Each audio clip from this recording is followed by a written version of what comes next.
Buen día a todos, mi nombre es Dayana Espinosa del Paralelo F y el día de hoy les voy a hablar sobre tres signos que podemos hallar en ecocardiografía, ecografía y resonancia magnética de mama. El primer signo es el de kissing walls. Como podemos observar en la imagen, durante la sístole las paredes del ventrículo izquierdo se aproximan tanto que prácticamente llegan a tocarse, haciendo que la cavidad ventricular casi desaparezca. Este hallazgo suele asociarse con un estado de hipovolemia o con una disminución importante del volumen intracavitario. Y debido a que existe muy poca sangre dentro del ventrículo, la contracción hace que las paredes entren en contacto entre sí. Sin embargo, para comprender por qué ocurre este fenómeno, primero debemos revisar brevemente su fisiopatología. Como se muestra en esta diapositiva, todo comienza con una disminución de la precarga. Al reducirse el volumen de llenado ventricular, la cavidad del ventrículo izquierdo se hace progresivamente más pequeña.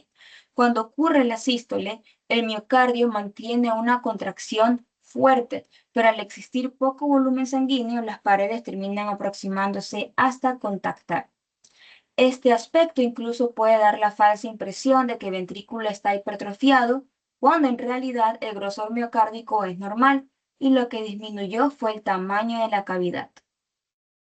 Ahora, signo de la mordedura de ratón. En ecografía mamaria, uno de los principales objetivos es identificar signos precoces de compromiso metastásico ganglional. Uno de ellos es el signo de la mordedura de ratón. En este caso, la alteración ocurre en la corteza del ganglio, donde aparece una pequeña escotadura o irregularidad que da la impresión de que el borde estuviera o hubiese sido mordido. Por eso su nombre. Este cambio se produce porque las células tumorales comienzan a infiltrarse en la corteza después de ingresar por los vasos linfáticos aferentes. Aunque incrementen la sospecha de metástasis, este signo no va a confirmar el diagnóstico por sí solo. Y precisamente para entender por qué aparecen estas alteraciones corticales, hay que revisar el mecanismo de invasión linfática. Las células tumorales que provienen del cáncer de mama alcanzan el ganglio a través de los vasos linfáticos aferentes y llegan inicialmente al seno subcapsular. A medida que progresa la infiltración, el siguiente sitio comprometido es la corteza ganglionar, donde comienzan a producirse cambios morfológicos detectables mediante la ecografía. Y dependiendo de la forma en que esta infiltración modifique la corteza, se puede observar distintos signos. Del cual yo les estaba hablando, inicialmente era el signo de la mordedura de rata. Y como ya mencioné, tiene una infiltración que genera una escotadura o irregularidad del contenido cortical. Pero si en cambio se produce un engrosamiento cortical, focal y excéntrico, aparece el signo de Mickey Mouse, ya que la protrusión cortical recuerda la silueta de la cabeza de este personaje. Por lo tanto, ambos signos comparten la misma fisiopatología y el mismo significado clínico, es decir, representan alteraciones corticales tempranas que aumentan la sospecha de metástasis ganglionar y que se diferencian únicamente por la forma en que la corteza se modifica. Ahora les voy a hablar acerca de la resonancia magnética para analizar el signo del aceite en ensalada, que es un hallazgo específico del estudio de prótesis mamarias. Se va a definir como la presencia de gotas invisibles de fluido, que generalmente va a ser suero o solución salina, que se encuentran suspendidas libremente dentro del gel de silicona.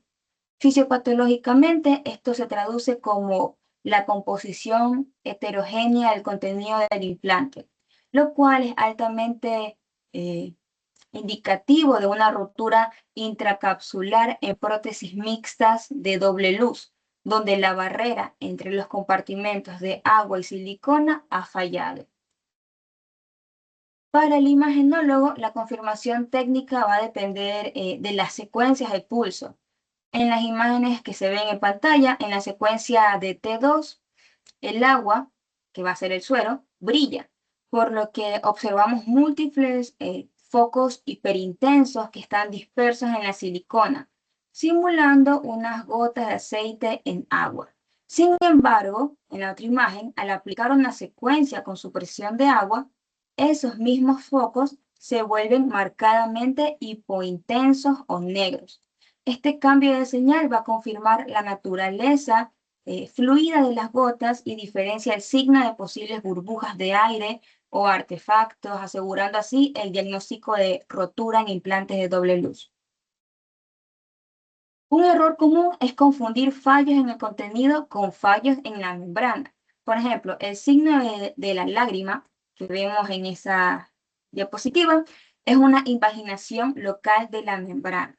Y a diferencia del signo anterior, donde hay gotas libres, aquí la membrana se pliega sobre sí misma de tal forma que las capas están en contacto, atrapando una pequeña gota de silicona entre ellas. Es un signo de rotura intracapsular temprana donde la cubierta aún no ha colapsado totalmente. De manera similar, el signo de ojo de cerradura o gota de ojo de cerradura va a representar otra forma de invaginación de la cubierta.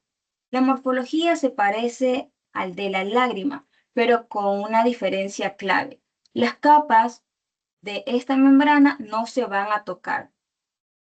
Esto va a dejar un espacio abierto ocupado por silicona, lo que indica una fuga en el pliegue. Es fundamental entender que tanto la lágrima como el keyhole describen pliegues anómalos de la estructura, mientras que el aceite en ensalada describe una mezcla de sustancias en el interior. Gracias.